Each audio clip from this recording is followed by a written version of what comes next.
Hi everyone, so let's have lunch today. I have here, niluto ni Papa, kamote tops.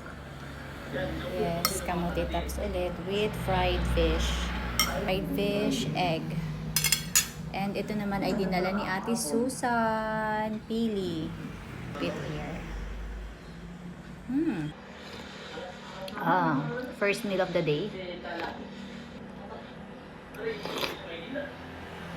Then magbabalat tayo nitong pili. We will dip it in soy sauce.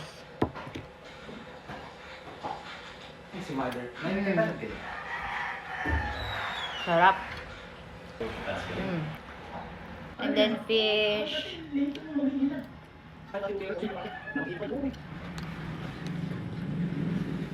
Bagong harvest.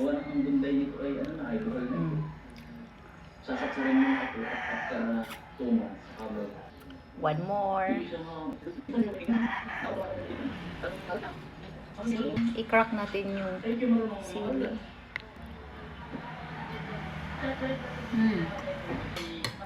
Egg.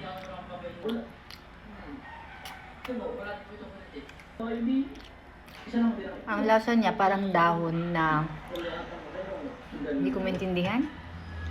Parang roots. Masarap siya sa amin. Ang iba, ginagawa tong dessert.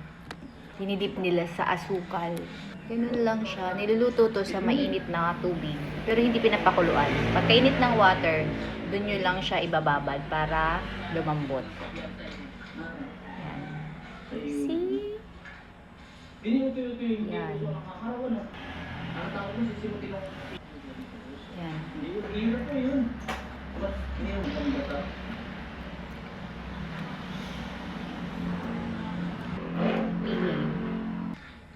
Happy lunchtime, bye!